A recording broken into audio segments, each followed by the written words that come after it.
You just don't get it because you don't use your head. You never seem to grow up, do you? I've been oppressed by my mother-in-law at every turn. But I've made a decision. Quietly, yet surely, I'll have my perfect revenge. Why do I have to put up with such unreasonable things?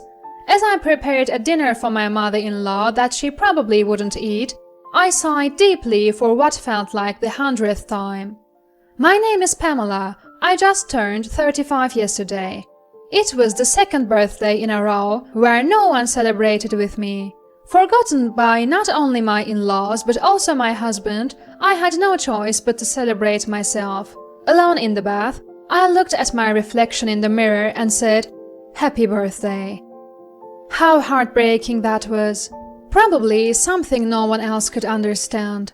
The more I thought about it, the more miserable I felt.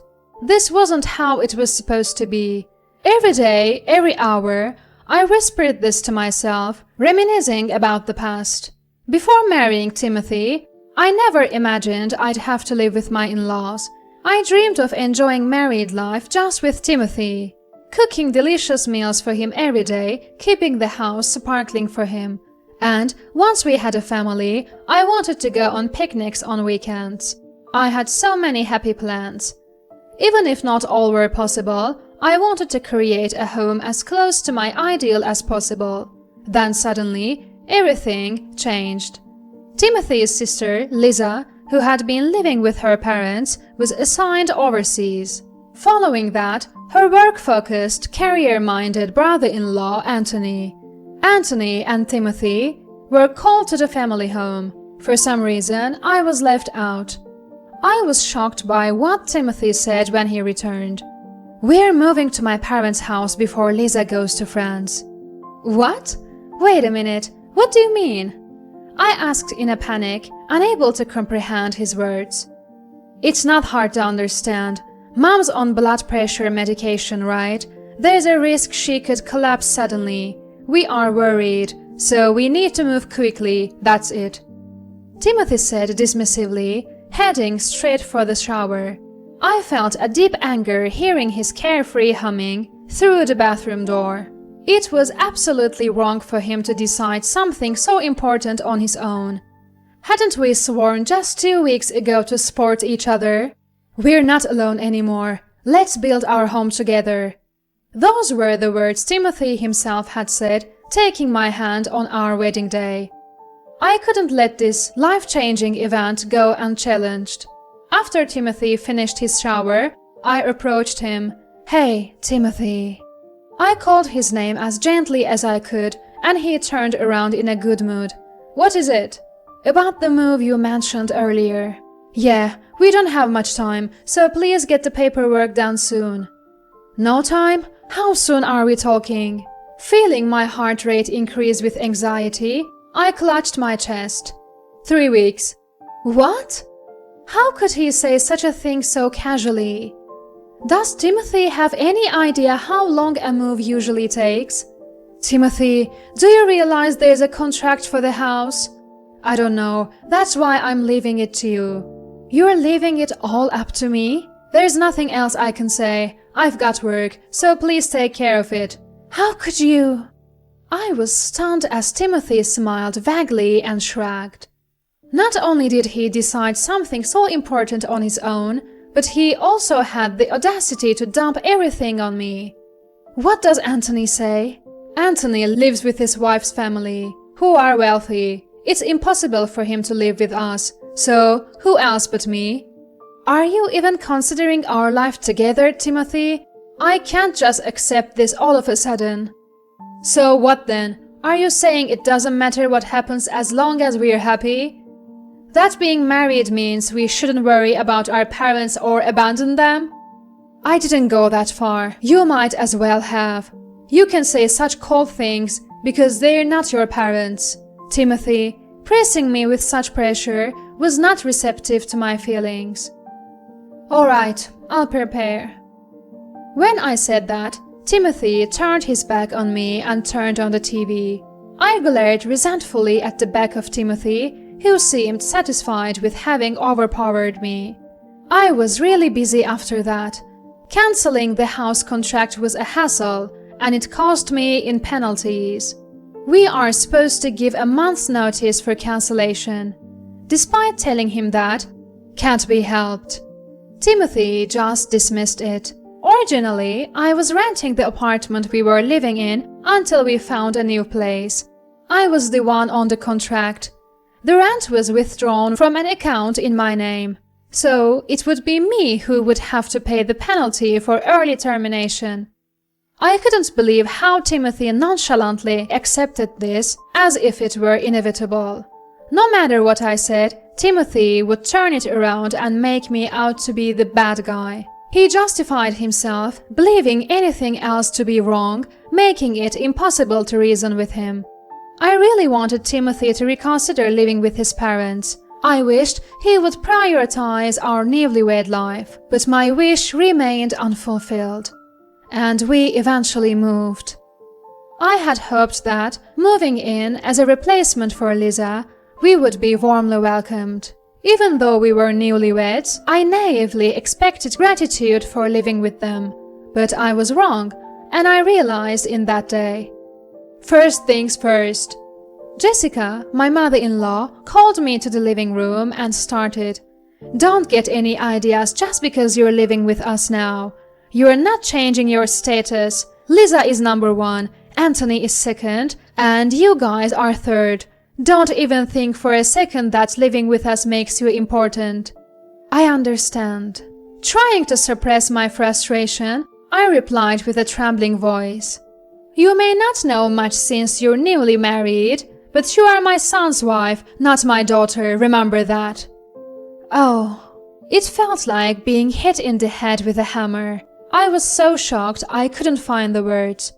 Make sure you live without making any blunders, understanding your place well. With that, Jessica went back to her room. As for me, I sat there, unable to move, not fully grasping the meaning of her words. From then on, my life became a series of hardships. No, a series of days filled with constant worries. The way you wash dishes is wrong, isn't it? They seem to smell fishy. Even though my mashed potatoes turned out delicious, she grimaced and dumped them in the sink. Ostentatiously, Jessica reapplied detergent to the sponge, scrubbed vigorously, rinsed, and then refilled the dish with mashed potatoes herself. What's with this meatloaf gravy? The amount of salt is all wrong. You've ruined the sauce. Do you even know how to make gravy properly? Muttering, it's too spicy, Jessica spitefully drank cup after cup of coffee. Pamela, your long hair sheds too much. It's unpleasant. Use the shower last. When I finally entered the shower room last, it was in such a state that I couldn't even think of using it. Don't you know how to clean, or do you want me to vacuum the dust? Despite never lifting a finger herself, she followed me around, constantly criticizing my cleaning. Please wash your laundry separately from ours.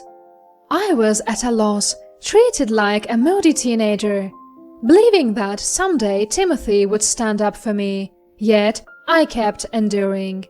But Jessica never revealed her true self in front of Timothy.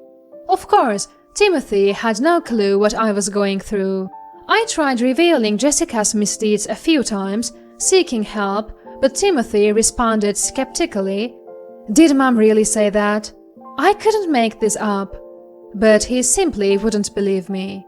Rather, maybe you're just fed up with living together and making things up. Don't paint Mom as the villain. Timothy glanced at me with utter disdain. No matter how much I despised Jessica, she was still Timothy's mother. I wasn't fabricating stories to trap her. I thought Timothy would believe me. I wanted to believe I was still loved. But just handle things without causing trouble. It's me who suffers if anything goes wrong. His response was the exact opposite of what I hoped for. That's when I realized, for anyone, their parents are absolute.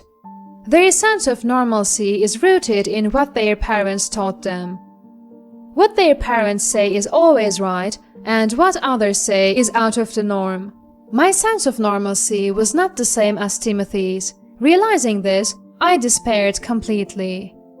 Mark, my father-in-law, was completely dominated by Jessica and would quickly avert his eyes when they met mine.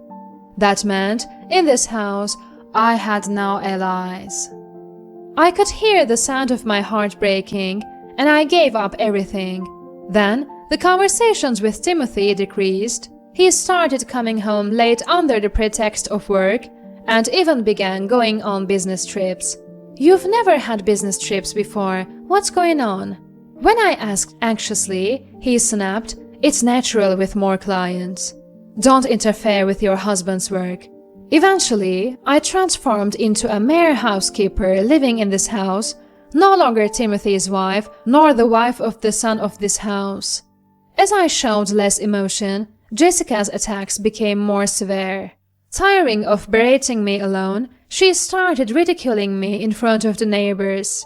"My daughter-in-law is really clueless. I have to teach her everything from scratch, or else I can't even introduce her to anyone. Just hope she doesn't embarrass Timothy. I wonder why he didn't marry someone more competent. Poor Timothy." She would tell the neighbors, igniting the typical mother-in-law and daughter-in-law conflict gossip. "Jessica, I don't know what to do anymore." Even as I appealed in tears, "You don't understand because you don't use your head. You never seem to grow up." She would say that without offering any solution. Day by day, I grew more bitter, and Timothy continued to pretend not to notice for 2 years. Despite enduring such pain for so long, here I am, still preparing Jessica's meals. Is this what my life should be? At 35, I found myself pondering this. Until now, I've always thought I hated this life. I wanted to escape, to be saved. Such conservative thoughts, but maybe turning 35 makes you think differently. I have to change myself. I must carve my own path. Once that thought took hold, I couldn't continue living a life of oppression. "Timothy, please, let's leave this house together." That night, when Timothy returned late from work, I asked him without preamble. "What are you talking about all of a sudden? You can't just do whatever you want." He sighed deeply, showing no sign of taking me seriously. "I'm really at my limit, understand that." "You always do this, always focusing on the negatives, never seeing the positives. That's why you talk about being at your limit so easily." Easy? He never even tried to understand what I'd endured for 2 years. "You're the one who's saying it's easy." Timothy seemed taken aback that I fought back. "What the? That's not like you, Pamela." His attempt to soothe me, patting my back while I was visibly angry. "I'll say it again. I'm at my limit in every way. I can't live here anymore. I don't want to live oppressed." All right. I'll protect you from now on." It was clear he was just trying to smooth things over. I wasn't going to let it end ambiguously. "Timothy, listen, okay? I said I've reached my limit, didn't I?" As I closed the physical distance between us, I told Timothy all the reasons for my limit. The next morning, fortunately, Timothy had a day off, so we called his parents. "Mom, Dad, we've decided to leave this house," Timothy told his parents. "What are you saying all of a sudden? You can't just decide something like that," Jessica vehemently opposed. Upset about losing both her stress relief target and housekeeper. That's only natural. "It's sad and worrying to not be able to be near you, Mom, but I want to make it with Pamela." "It's because of Pamela, isn't it? That's why you're saying this all of a sudden." "No, it's not like that." As Timothy started to falter, I interjected. "Timothy, did I say something wrong?" Frowning sadly, I spoke, and Timothy hurriedly placed his hand on my back. "No, Mom, it's me. I, as a husband, want to be with Pamela." No matter what Timothy said, Jessica would not be convinced. However, we stood our ground, and a month later we successfully moved out. On the moving day, in front of everyone, I said to Jessica, "I will never forget what you've done to me, Jessica. This is a declaration of estrangement. I wouldn't return here ever again." It was a declaration born from such resolve. As for us afterward, despite Timothy having neglected me for so long, he started to overly fuss over me. I started working and suddenly everything was reversed. It has been 3 years since we left that house. Initially, we were inundated with calls every day. I made sure Timothy promised not to divulge our new address, and it seems he's kept that promise. Well, that's only to be expected. Timothy was constantly harassed on the phone with demands to come back, bring Pamela back, but they eventually gave up. Now, it seems he only keeps in touch with them. Maybe that's why. I might have been too complacent. Dad and Mom contacted me. Timothy timidly informed me of the rare communication from his parents. Is that so? I responded monosyllabically while taking off my jacket, just returned from work. You know about Mom's car accident, right? I don't know. Did I hear such a story? I told you, remember it, it's important. Timothy raised his voice, and I glared back, making him choke on his words. Apparently, she is left with severe after effects. She has been diagnosed with left side paralysis and needs care. Oh. And they want us to come back and help. Why? It's hard alone. They need a caregiver. I want to do my filial duty. Timothy's words were impassioned, almost suffocating to listen to. She raised me. She's important. I want to support her. Be there for her, please. I couldn't bear to hear any more, so I suggested we visit his parents' house for the weekend. Jessica, who kept mistreating me, is now a care recipient seeking help. How will Jessica, who hasn't seen me in 3 years since I declared estrangement, greet me? How will I face her? What should I say? While I was pondering all this, the weekend arrived quickly. I found myself standing in front of the house I swore never to return to. Dad, Mom, I'm home. Timothy left me behind and quickly entered the house. I followed reluctantly, but the house felt different. The corridor, once polished to a shine, was now slightly dusty. As I stepped into the living room, my eyes met Jessica's, seated on a large armchair. You finally came, Pamela. I've contacted you so many times. How heartless to not visit even when your parents are in such a state. Jessica, whom I hadn't interacted with for 3 years, greeted me with abuse. You have no idea how hard it's been for me, how much I've suffered. She seems to think I've come to seek forgiveness, her choice of words as domineering as ever. And as usual, Timothy and Mark do nothing to defend me. Well, it's fine. I'll forgive you. Forget the past and come back. I'll teach you once again what it means to be a son's wife.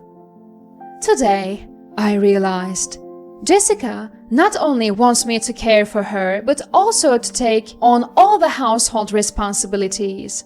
And judging by the reaction, Timothy knew too. You can't refuse. You're the wife of this house's son. If you even think about refusing, I'll make you divorce Timothy and leave immediately.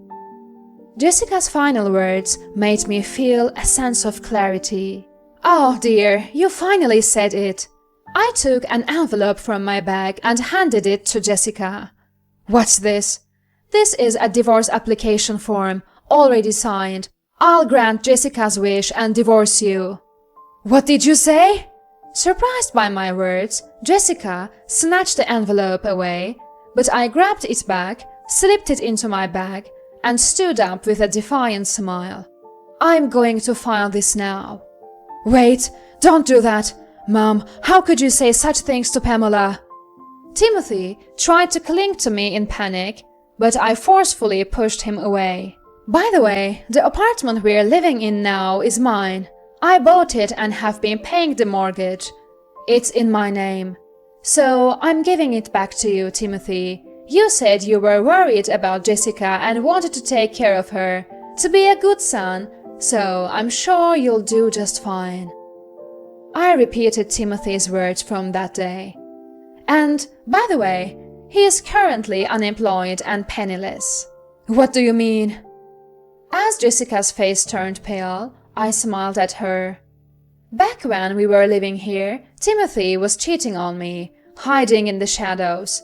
I was so shattered at that time that I couldn't do much, but I agreed to overlook the affair and social repercussions on the condition that he leaves the house with me.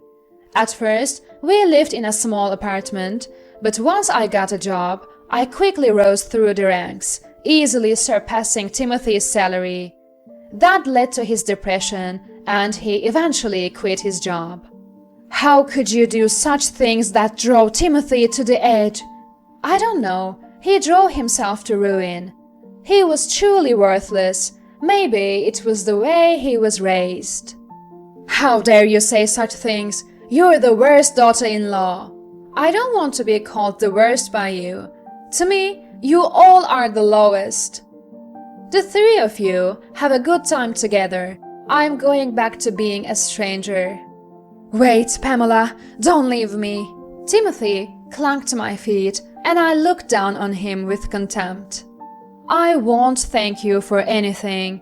You and your family will be a shameful experience in my life.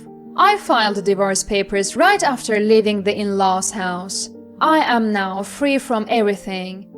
I later heard that, unsurprisingly, Timothy couldn't manage the caregiving, and without any income, he couldn't afford a care home. His siblings stayed away from the family home, the neighbors shunned them, and they were forced into a lonely and miserable existence. I made the right decision to divorce at that time.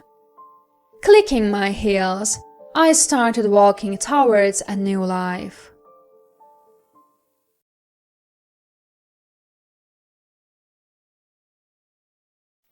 I stared silently at the woman who was glaring at me. I don't know the details of what happened in her and her husband's past, and I don't think I need to know. From her point of view, I may be someone she hates, but my husband's wife is me, and I have nothing to be ashamed of. My name is Natalia. I'm 33 years old, and I am a freelance interior decorator. I used to work for a company, but switched to freelance when I got married 2 years ago. My husband is 1 year older than me, and his name is Hunter. I met my husband through an acquaintance. He had just broken up with his girlfriend of a long time just before we started dating and was feeling down. A friend of mine was worried about my husband and asked my friend, "Is there anyone you think would be a good match for him?" At the time, I was not interested in love or marriage at all, but according to my friend, that was a good thing. It's insensitive to immediately introduce someone new to someone who's just had their heart broken, but it's true that meeting someone new is a refreshing change of pace. Apparently, I was just right for him. My first impression of the newly heartbroken Hunter was that he is a gloomy person. No matter how much I talked to him, he never responded softly or smiled, and I thought I would never see him again. However, a friend later contacted me to tell me that he wanted to see me again. I was surprised, but he was not a bad person, so we agreed to meet again. We went out to dinner with friends for a few months after that. Each time we met, he became more cheerful and started to laugh a lot. When we first met, I had heard that he had just had his heart broken, so seeing him lighten up more and more made me think that he was an adult in his own right. I began to look forward to seeing Hunter more and more, and we started going out together. After 6 months of knowing each other, Hunter asked me to go out with him on the premise of marriage. I was very surprised, but I had feelings for him, so I accepted his confession and we started dating. A year later, we were married. I was very nervous when I went to meet his parents. Hunter had told me that his mother was a former teacher and a very strict person.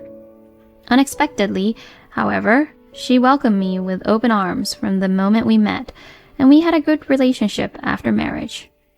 Gradually, however, I began to feel something strange. Natalia, you are very put together. Your parents must have educated you very well. I see that you graduated from an excellent university, and I'm so glad that you're going to become a part of our family. Don't say it like that, Mom. I'm just complimenting her. There's no need to get angry. Every time I saw my mother-in-law, she would compliment me highly.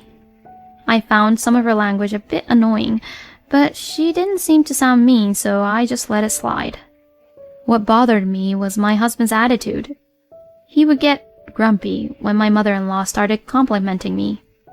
At first, I thought he was just being considerate of me, but after a few times of this happening, I began to wonder if that was not the case.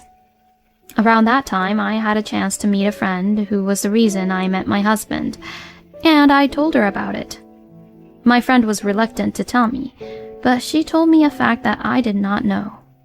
She told me that the girl Hunter dated before meeting me broke up with him because Hunter's mother disapproved of their marriage. When I heard this, I was a little shocked because I felt as if my husband had unfinished business with his ex-girlfriend. But at the same time, I felt refreshed when I realized why my husband was behaving that way toward my mother-in-law. To be honest, I was a little bothered, but my husband is kind and we have a good relationship.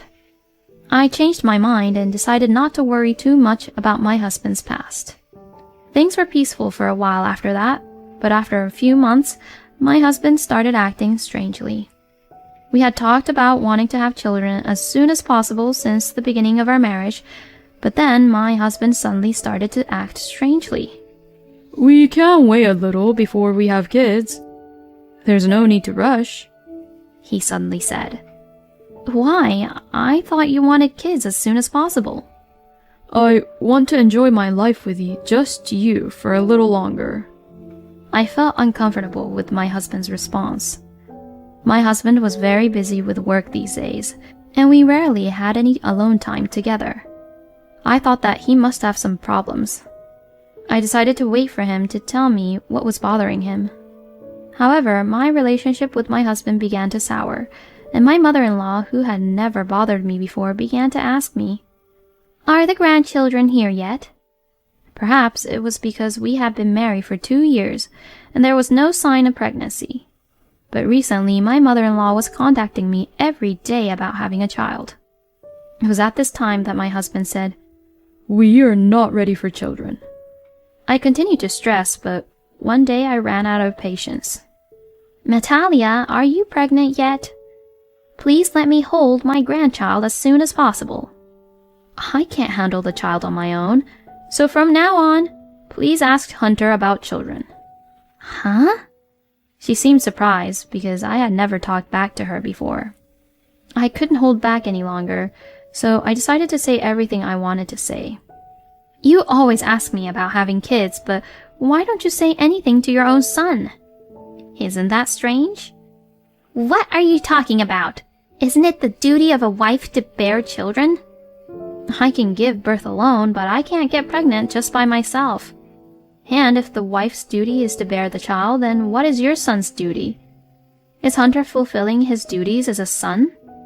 My mother-in-law did not answer any of my questions. Recently, I was forced to deal with my mother-in-law by myself because Hunter was clearly avoiding me.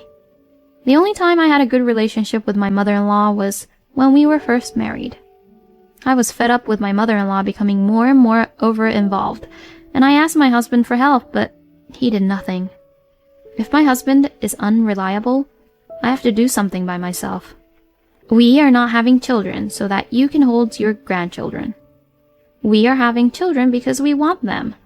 So we will decide about having kids ourselves, so please don't interfere.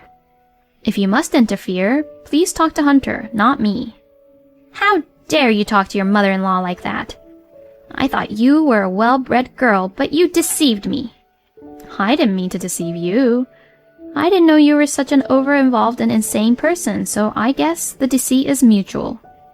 I said what I wanted to say, and I unilaterally hung up the phone. I felt refreshed, but my husband came home from work and ruined my mood. Hey, why did you talk back to my mom? Huh? Why are you saying that all of a sudden?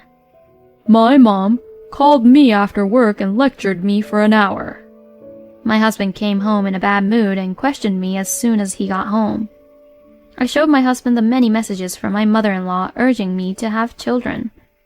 My husband was surprised to see that they were more numerous than he had imagined. I had been holding out for a long time, but I couldn't do it anymore. Also, why is it my fault that your mother scolded you? You've been getting along fine until now, haven't you? I beg you, please continue to make it work. What's the point of choosing me then? I thought it was a mean question even to myself. As expected, my husband turned pale and upset. Hey, what are you talking about? Did someone tell you something? Who knows? I left my husband, who still wanted to say something, and went to my workroom. A few hours later, when I went to the living room, my husband was there and spoke to me. I'm sorry about earlier. I'll talk to my mom tomorrow. Okay, I'm sorry too. The next day, Saturday, my husband went out to talk to my mother-in-law. He was dressed very nicely, so I asked him what was going on, and he told me that they were going to a buffet at a hotel that my mother-in-law wanted to go to. About an hour after my husband left, the doorbell rang repeatedly. When I answered the door to see who it was my mother-in-law, who was supposed to be at the hotel buffet with my husband. Confused, I let my mother-in-law in. Where's Hunter? Where is he? He's out for a bit. I'll call him. I hurriedly called my husband in his room.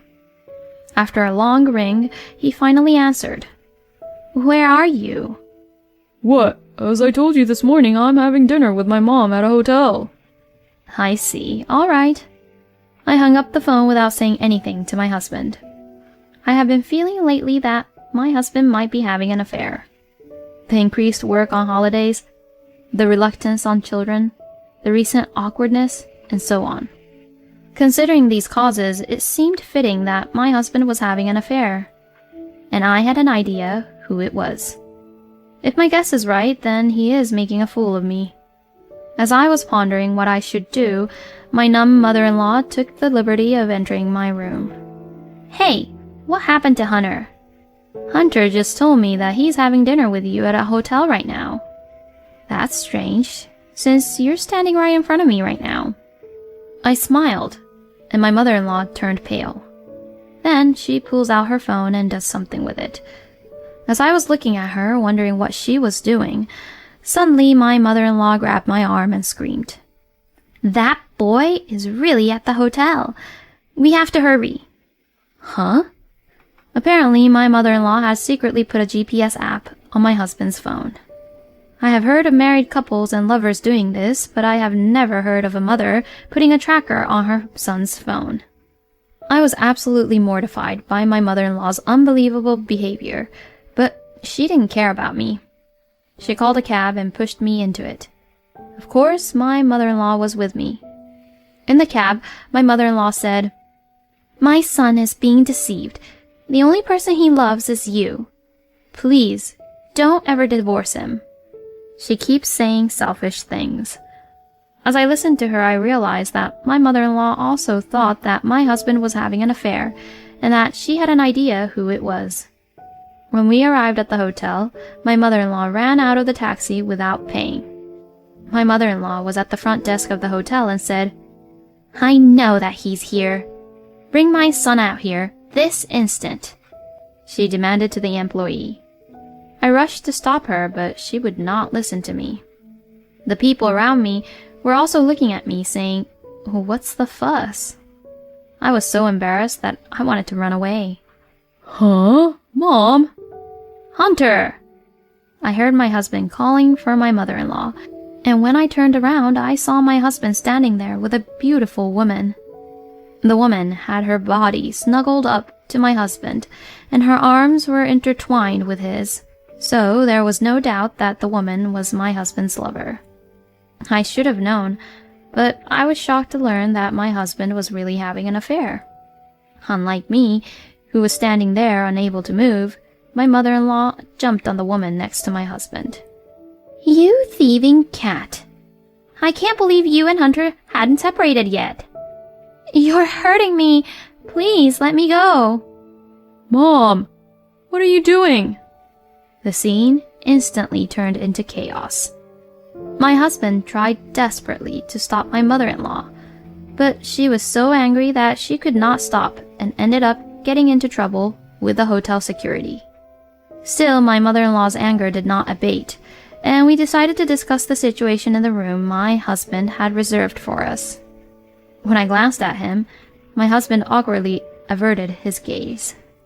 In a room with just the four of us, it was my mother-in-law who opened her mouth first. "Explain yourself. Why haven't you broken up with this girl?" That's none of your business. Of course it's my business. It's true that you became calm when you see someone more angry than yourself. I found out that my husband was having an affair, and I was surprisingly calm even though he and his lover were right in front of me. You will explain it to me then, won't you? I am your wife. I'm sorry. I don't want you to apologize. I'm asking you to explain. My husband was hesitant, wondering if I was calm or on the contrary if I was scared. He couldn't stand the pressure from me and started to talk. The woman who was with my husband was his ex-girlfriend whom he had dated before he met me. Although they had broken up once, my husband had been thinking about her for a long time and contacted her a few months ago. They had an affair right away and have been having an affair ever since. She glared at me while my husband was explaining. A woman who married her boyfriend right after they broke up because his parents were against the marriage. From her point of view, I may be the bad guy. So you're going to divorce me and be with her then? Wait a minute. I don't want to divorce you, Natalia. What? What is this man saying at this stage? It seems I am not the only one who thought so, and after being silent for a long time, his lover opened her mouth. Wait a minute. I thought you were going to divorce this woman and marry me. I'm sorry, Raylan. I didn't mean it. Huh? Did you deceive me again? My husband, who has no intention of marrying this woman, and the woman who insists that he deceived her. And my mother-in-law, who doesn't approve of a divorce. I sadly watched them all argue. I'm going to divorce my husband. I'm not going to listen to my mother-in-law, and I'm going to demand alimony from the adulterer. I have been watching the situation for a while thinking about what to do now, but there's no sign that things are going to get better. I'm wasting my time if things continue like this. Please calm down. When I raised my voice, the three looked at me. You guys can keep arguing, but I'm going home. What? Then I'll go home too. There's no way I'm going home with you. We're getting a divorce. I couldn't help but laugh. I couldn't help but wonder about my husband who thought he could return with me under these circumstances. But it seems that my husband really intended to go home with me. I'm sorry, but please don't divorce me. I felt guilty because I was happy being married to you, and I thought I was the only one who was happy. I contacted Raylan to make sure she was happy. I know it was just a whim that led me to having an affair, but the only person I love is Natalia. What the hell? You said you couldn't get over me, Hunter. You shut up! Besides, even if I were to get a divorce, I can't marry you since my mom is against it. After hearing my selfish husband's arguments, I could see that his girlfriend didn't love him anymore. I too do not love him. Even my mother-in-law looked at my husband with a bit of contempt. You are the one who should shut up. Why do you think there is any other option but divorce in this situation? Don't be silly. Don't say that. I know, you said you want kids as soon as possible. I can make that happen. If we get divorced, you'll have to start looking for someone else. Stop it, you're disgusting. I slapped away my husband's outstretched hand with all my might, and he looked shocked. But seeing his face left me with no feelings of pity or why I should show him mercy. I'll go through a lawyer for alimony and other things. Of course, I'm going to ask for alimony from that woman too, so be prepared. Huh? Why should I pay alimony? If you have an affair with a married man, you have to pay alimony. If you don't agree, why don't you hire a lawyer too? It'll be a waste of money though. Then I left the scene. The ex-girlfriend with whom my husband was having an affair with was dating my husband from the age of 23 to 30.